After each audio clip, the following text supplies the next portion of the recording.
তার পায়ে ছিল ছেঁড়া জুতো। জীবনে ছিল না কোনো বড় স্বপ্ন, শুধু একটা ইচ্ছা, একদিন মায়ের মুখে হাসি ফিরবে। ওর নাম ছিল রাহুল, একটা ছোট শহরের খুবই গরিব পরিবারের ছেলে। সকাল হলেই রাহুল দৌড়ে যেত শহরের রেল স্টেশনে, টিকিট কেটে না, হাত পেতে পয়সা চাইতে। কেউ দিত, কেউ তাড়িয়ে দিত, মাঝে মাঝে খাবার পেত, আর বেশি সময় পেত গালি। কিন্তু একদিন সব বদলে যায়।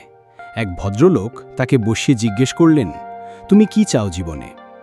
রাহুল একটু থেমে বলল, আমি পড়তে চাই, কিন্তু পড়ার জন্যে টাকা নেই, জুতো নেই, খাতা নেই।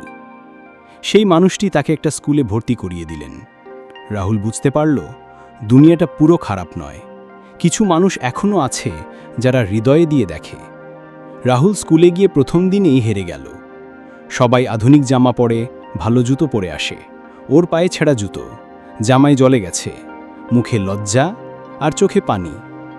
কিন্তু তারপর একদিন এক শিক্ষক ওকে বললেন, জুতো ছিঁড়ে গেলে মানুষ ছোট হয় না, মনটা যেন না ছিঁড়ে যায়। এই লাইনটা ওর বুকের ভেতর গেঁথে যায়।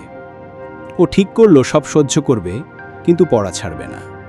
দিন যায়, রাত যায়, রাহুল পড়ে। ঘুমের থেকে পড়া বেশি প্রিয় হয়ে যায়। বছরের পর বছর কেটে যায়। রাহুল পড়াশোনায় প্রথম হয়, এরপর স্কলারশিপ পায়, এরপর একটি বড় বিশ্ববিদ্যালয়ে ভর্তি হয়। কিন্তু গল্পটা এখানেই শেষ না। ওর মা, যিনি বছরের পর বছর কষ্ট করে সন্তানকে টিকিয়ে রেখেছিলেন, তিনি হঠাৎ অসুস্থ হয়ে পড়েন। হাসপাতাল, অপারেশন, সব মিলিয়ে বিশাল খরচ। তখন রাহুলের পকেটে মাত্র 40 টাকা। ভেবেছিল এবার হয়তো সব শেষ, কিন্তু মাথা নত করেনি। রাস্তায় দাঁড়িয়ে প্ল্যাকার্ড হাতে লিখে দাঁড়ায়, আমি পড়াশোনা করে মানুষ হতে চাই, কিন্তু মাকে বাঁচানো ছাড়া পারবো না, একটু সাহায্য করুন। লোকেরা প্রথমে হেসেছিল, তারপর কেউ একজন ফেসবুকে ছবি তুলে পোস্ট করে। সেই ছবি ভাইরাল হয়ে যায়। এক রাতেই 1 লাখ টাকা জোগাড় হয়। মা বেঁচে যান।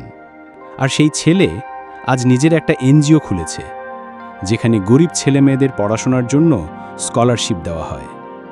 রাহুল আজ লাখ লাখ ছেলেমেয়ের অনুপ্রেরণা, কারণ সে জানে একটা ছেঁড়া জুতো, একটা ক্ষুধার্ত পেট, একটা অন্ধকার ঘর, এই সব কিছুকে হারিয়ে কিভাবে মানুষ লড়ে বাঁচে, সে নিজে সেই যুদ্ধটা জিতেছে।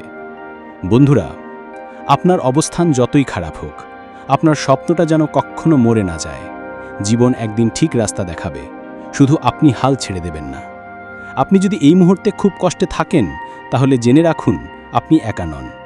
রাহুলের মতো কোটি কোটি মানুষ আজ লড়ছে।